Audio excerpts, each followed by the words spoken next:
네, 안녕하십니까. 여러분들의 백만장자입니다. 사랑합니다, 여러분. 자, 돌아서면 금요일입니다. 또 돌아서면 금요일인데, 자, 오늘은 여러분들에게 너무 중요한 자료가 나왔기 때문에 요 소식을 전달을 안 드릴 수가 없습니다. 요 소식을 먼저 전달을 드리고, 또 제가 반도체 이야기 좀 하도록 하겠습니다.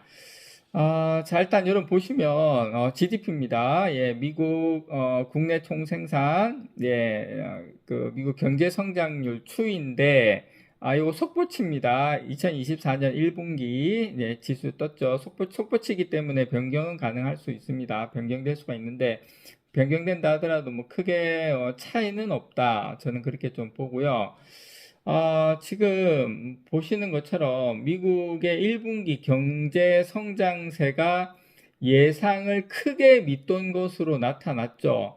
고금리, 금리가 상당히 높고 지금 고물가가 장기화되고 물가가 엄청 높습니다. 지금 우리가 상상하는 그 이상입니다. 미국 쪽에는. 그래서 지금 실물 경제가 엄청 생각보다 많이 타격을 받은 것 같아요. 1.6이라는 수치는 이게 전분기 대비 1.6%를 기록을 했거든요. 이게 로이터, 제가 이렇게 외신을 보면 로이터가 예상을 얼마를 했냐면 2.4, 이게 작년 4분기 기록한 3.4를 크게 밑도는 것으로 예상을 했는데, 그것보다도 훨씬 더 떨어졌다. 그렇게 여러분께서 이해를 좀 하시면 되고, 지금 전분기를 거의 1.8%를 훨씬 웃돌게 지금 이게 떨어졌는데, 이번에 PC 물가도 3.7%, PC 물가는 3.7% 상승한 걸로 나왔거든요. 이 근원 PC 물가 지수가 그 변동성이 큰 식료품하고 에너지 가격을 제외한 근원 PC 물가는 3.7 상승했습니다. 제가 오늘 여러분들에게 이 경제 성장률 그래프를 먼저 보여드리는 건 뭐냐면, 지금 한쪽에서는 보시는 것처럼 이 GDP 보고서 경제 성장률은 뭡니까? 둔화하는 걸로 나왔죠. 경제 성장률이 둔화하면 뭐가 좋습니까? 성장률이 꺾이면 금리 인하해야죠. 금리 인하해야 되는데, 지금 근원 PC 물가는 3.7% 시장보다 상당히 많이 나왔죠. 그러다 보니까 지금 투자자들은, 시장은 뭘 보고 있다? 성장률 둔화보다는 인플레이션이 치솟는 점을 주시하고 있다. 그러니까 당장에 인플레이션이 생각보다 많이 나왔네.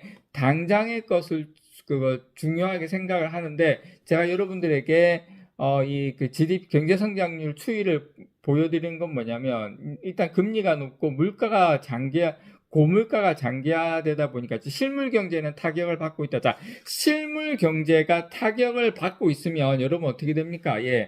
결국에는 인플레이션은 어떻게 된다?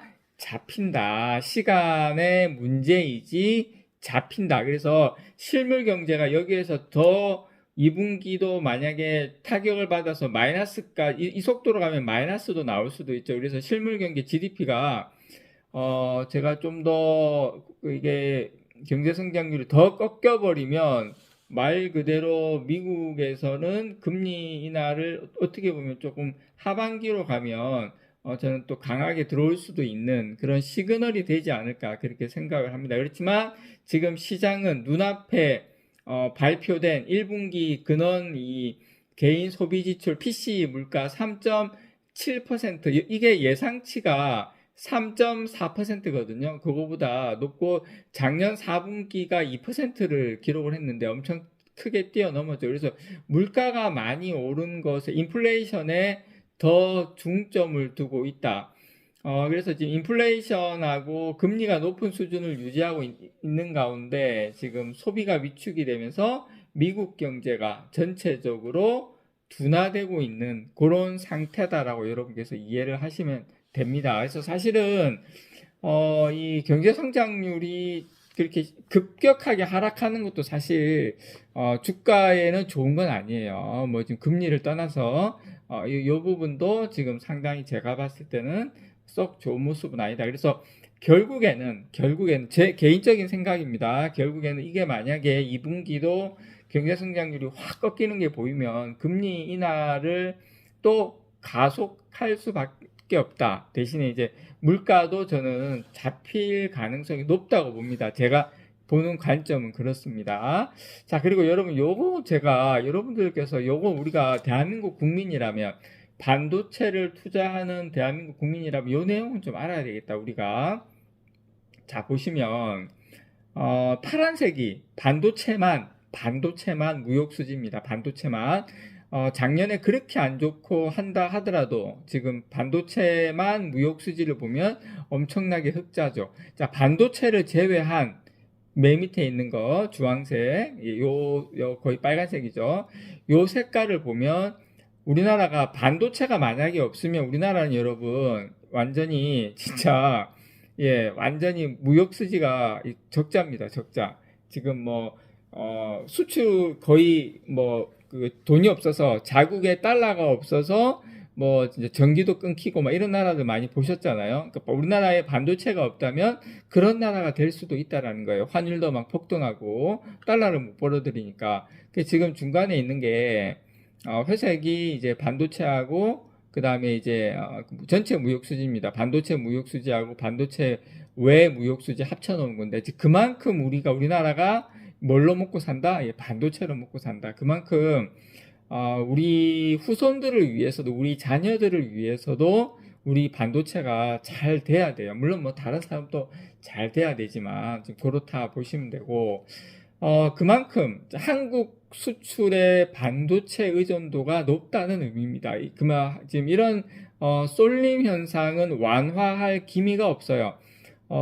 보시면 예전에 한 10년 전쯤에는 전체 연간 수출액의 한 10% 정도였어요. 반도체 비중이 10%였는데 2018년에 20%까지 반도체가 수출 비중이 치솟았고 지난해 수요 부진과 고객사 재고 증가로 업황 불황이 이어져서 한 15%까지 줄었다가 올해 이제 1월 달에서 3월 달 반도체 비중이 다시 한 18%까지 뛰었습니다. 그래서 지금 이렇게 지금 되고 있는데 저는 2018년부터 보시면 우리나라가 반도체 외는 무역 수지가 적자다. 지금 이게 상당히 저는 좀 안타까운 부분입니다. 자, 한국산 중간재죠. 중간재의 수출 경쟁력이 떨어진 것이 저는 반도체 쏠림 현상을 심화시킨 원인 중 하나라고 생각을 하고요.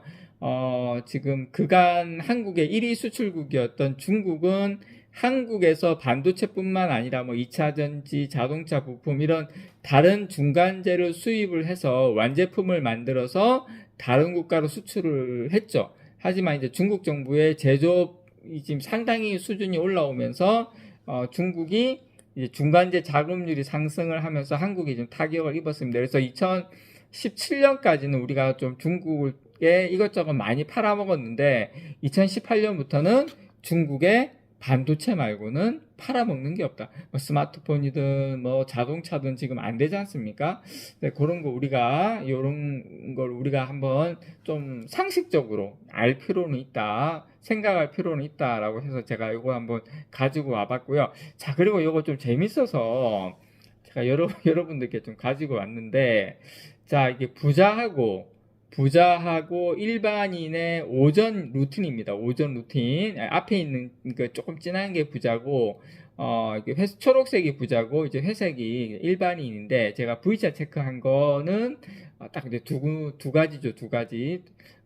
아침 운동 산책도 있고, 이렇게 한데, 조금 의미가 있을 것 같아서 보시면 종이신문, 뉴스 보는 거, 뉴스 보는 거, 부자들이 일반인들보다 월등하게 2배 가까이 높죠. 그리고 또 두 번째 V자 체크한 거 독서.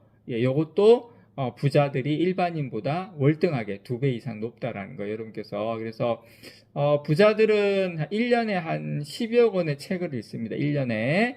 일반 대중보다 한 4권 정도 많이 읽어요. 책을.